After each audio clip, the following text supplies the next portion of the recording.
Berarti untuk menjelaskan gambaran umumnya sebenarnya Pak Ketut, ini berarti awal mulanya sebenarnya untuk proses hukum ini dari perpajakan dulu ya, bukan dari kejaksaan ya kan berarti. Jadi gini, saya harus jelaskan ya mengenai perkara yang ada di Jakarta Timur yang lagi rame. Ya. Jadi pada saat itu ada 2 berkas perkara yang terdiri dari 3 tersangka. 1 berkas perkara yaitu atas nama Nurinda Krasmiaji dan Ike Andriani, di mana kerugiannya kurang lebih 1 miliar. Ya.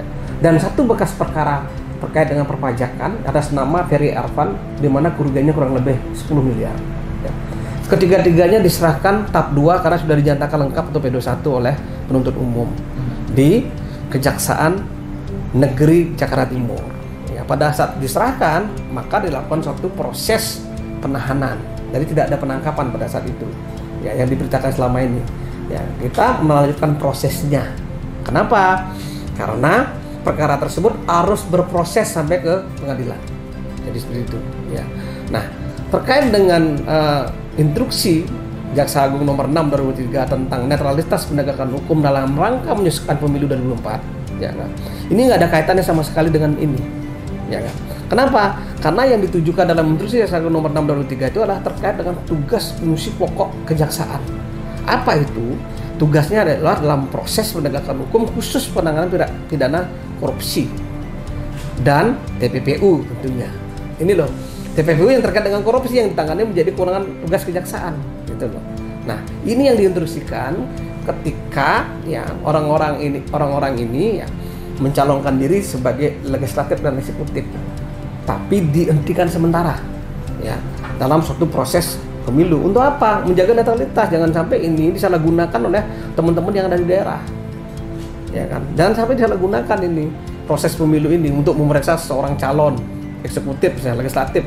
Itu yang dimaksudkan, ya kan, sehingga kita betul-betul menjaga netralitas penegakan hukum, ya kan. Nah, kalau dikaitkan dengan tadi ya dengan proses yang ada di Jakarta Timur, ini nggak ada kaitannya dengan instruksi Jaksa Agung. Kenapa? Sumber dari perkara ini adalah berbeda. Ini adalah sumber penyidikannya mulai dari penyidik PPNS, ya, yaitu perpajakan, dan ini adalah sumber penyidikan dari kejaksaan. Jadi sangat berbeda. Kita nggak bisa menghentikan proses yang dilakukan oleh teman-teman penyidik dari PPNS perpajakan, bea cukai dengan Mabes Polri. Misalnya kasus perkara pelecehan yang dilakukan oleh caleg, itu nggak bisa kita hentikan. Tetap prosesnya sedang berjalan karena sumber penyidikannya itu ada di Mabes Polri misalnya. OTT misalnya nggak bisa kita hentikan. OTT korupsi misalnya nggak bisa kita hentikan. Itu tapi proses itu tetap berjalan. Kalau penyidikannya, kewenangannya dilakukan oleh penyidik lain seperti itu. Jadi nggak ada kaitannya dengan yang rame-rame sekarang ini bahwa kita tidak menjaga netralitas, yang melanggar instruksi yang dikeluarkan Jaksa Agung, nggak ada kaitannya, sama sekali nggak ada pelanggaran, dan kita juga sudah kaji semuanya, sehingga teman-teman yang di bawah juga melaksanakan sebagaimana yang disampaikan oleh Pak Jaksa Agung. Kita tetap menjaga netralitas penegakan hukum. Berarti yang nggak dipahaminya adalah substansi terkait masa instruksinya kan sebenarnya. Ya, itu yang belum dipahami. Nah, kalau misalnya mereka mengajukan satu proses penangguhan, penahanan, itu hal yang lain.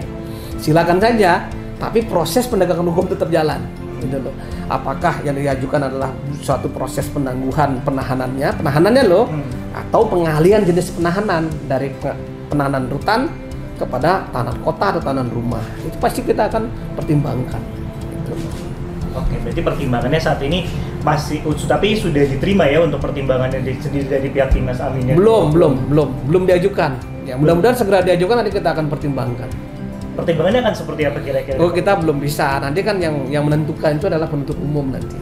Penuntut umum yang ada di Kejaksaan Negeri Jakarta Timur. Apakah disetujui apa tidak, nanti tentu kembali kepada penuntut umum yang melakukan penahanan. Jadi kita nggak bisa intervensi itu, Mas. Penegakan hukum di tingkat bawah itu, walaupun kami ada di Kejaksaan Agung, kita nggak bisa intervensi. Tetap pertimbangan terhadap penegakan hukum itu ada di mereka.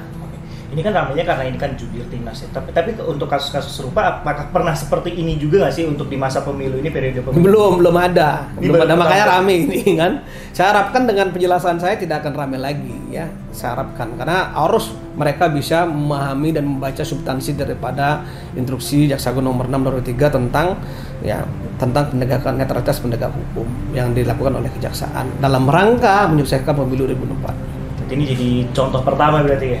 Ya mudah-mudahan ini bukan, menurut saya ini hal yang biasa, harus memang menjadi suatu isu perdebatan, hal yang biasa. Dengan penjelasan saya mudah-mudahan teman-teman yang merasa dirugikan memahami tentang ini gitu. Oke.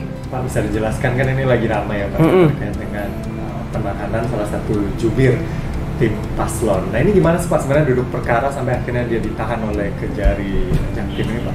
Jadi begini, saya jelaskan ya, bahwa perkara PPNS perpajakan yang kemarin itu di Jakarta Timur adalah perkara tahap 2. Jadi perkaranya bukan hanya satu, tetapi ada 2 berkas perkara. Ya. Satu berkas perkara itu tersangkanya ada 2, yaitu atas nama Nurinda Krasmiaji dan atas nama Ike Andriani, dan satu berkas perkara lagi atas nama Peri Arfan. Ya. Yang satu diindikasikan ada kerugian sebesar 1 miliar kurang lebih, yang satu diindikasikan ada 10 miliar kurang lebih. Dan tiga-tiganya pada saat tahap 2 tersangka itu kita lakukan penahanan. Jadi tidak ada diskriminasi dalam hal proses penanganan perkara dalam hal penahanannya. Ya tiga-tiganya kita lakukan penahanan. Gitu. Jadi siapapun yang tahap 2 pada saat itu ya kita lakukan penahanan. Kalau salah satu kita bisa ditangguhkan, ya apa kan tentu akan terjadi suatu keributan pada saat itu. Oke, jadi penahanan ini dilakukan karena memang ini sudah tahap 2 dan sebenarnya ini ditangani oleh pihak PPNS perpajakan gitu ya Pak, itu alasannya ya. Oke, kalau kemudian dikatakan ini Kejari Jaktim ini nggak paham ada moratorium dari Kejaksaan Agung, nah ini ini yang perlu saya jelaskan ya. Moratorium yang dimaksud oleh Instruksi Jaksa Agung nomor 6 2023 ya, itu tidak ada kaitannya dengan penyidik lain di luar daripada kejaksaan dan di luar daripada kewenangan kejaksaan. Ya, itu ditunjukkan untuk perkara-perkara yang kewenangannya penyidikannya ada di kejaksaan, yaitu tindak pidana korupsi dan TPPU. Ya, itu yang dimaksud ya. Itu ditunjukkan juga terhadap Kepala Kejaksaan Negeri, Kepala Kejaksaan Tinggi, Capjari dan Kejaksaan Agung. Ya, jadi tidak ada kaitan dengan penyidik lain. Kalau penyidik lain misalnya PPNS Bea Cukai, PPNS perpajakan atau penyidik Mabes Polri, ya itu kita nggak bisa menyetop perkaranya. Ketika perkara tersebut sudah dinyatakan P21 dan lengkap mereka melimpahkan, ya pasti kita melakukan tindakan hukum lain. Nah ini harus kita cermati bersama dan harus kita bisa pahami bersama. Ya kalau misalnya di OTT misalnya diserahkan sama kita nggak bisa tangguhkan. Bahkan ini bisa orang ini bisa melarikan diri dan sebagainya seperti itu. Nah ini khusus, sekali lagi saya tekankan, khusus kepada perkara-perkara yang penyidikannya dilakukan oleh kejaksaan yang terkait dengan kewenangan kejaksaan, yaitu tindak pidana korupsi dan tindak pidana TPPU yang ada kaitannya dengan tindak pidana korupsi itu sendiri misalnya. Oke, penegasan lagi ya Pak ya. Ini penundaan sebenarnya Pak ya, bukan penghentian ya Pak ya, penundaan untuk perkara yang ditangani oleh kejaksaan. Ya, jadi tidak ada istilah penghentian satu perkara karena alasan pemilu. Yang ada adalah penundaan sementara. Ya, begitu proses pemilu berakhir, ya perkara-perkara yang ditangani penyidikannya oleh kejaksaan, ya dalam mengutip Kejaksaan Agung sampai Kejaksaan Negeri bahkan Capjari, itu diproses kembali apabila ya pelakunya itu adalah calon legislatif dan eksekutif. Ya. Jadi semua tingkatan ya. Jadi semua tingkatan, baik dari pusat sampai ke tingkat paling bawah yaitu di kabupaten kota. Oke. Tapi kalau kemudian ada beberapa yang meminta untuk penangguhan penahanan dan bersedia menjadi penjamin untuk yang bersangkutan, Indra ini bagaimana tanggapan kejadian? Saya kira kan tidak ada masalah dalam proses hukum itu penangguhan penahanan termasuk pengahlian penahanan ya, dari penahanan rutan ke penahanan kota dan rumah itu hal yang biasa. Itu silakan saja diajukan sesuai dengan proses hukum, nanti akan dipelajari dan dipertimbangkan oleh tim penuntut umum apakah layak apa tidak orang tersebut diberikan penangguhan penahanan atau pengalihan jenis tahanan seperti itu. Terakhir Pak, apa yang ingin disampaikan? Karena ini kan sudah heboh juga Pak ya, karena menyangkut salah satu jubir gitu ya. Apa yang ingin ditegaskan? Silakan Pak. Jadi begini, pada saat mereka diserahkan tahap 2, ya, kita tidak tahu status mereka. Ya, baik secara politis, ya, apakah status mereka sebagai jubir tadi ya, atau calon legislatif, kita nggak tahu. Karena proses penanganan perkara penyidikannya ada di PPNS perpajakan. Ya, kita begitu tahap 2, tim penuntut umum melakukan satu penelitian ya, dan itu tidak ada kaitannya dengan Instruksi Jaksa Agung nomor 6 tahun 2003 ya, tentang netralitas daripada penegakan hukum. Nggak ada kaitan sama sekali ya. Tadi saya bilang sekali lagi bahwa yang dimaksud dalam Instruksi Jaksa Agung nomor 6 2003 itulah terkait dengan kewenangan kejaksaan, yaitu tindak pidana korupsi dan TPPU. Itu ya. Kalau di luar itu adalah kita nggak bisa menyetop. Tetap proses penegakan hukum tetap berjalan.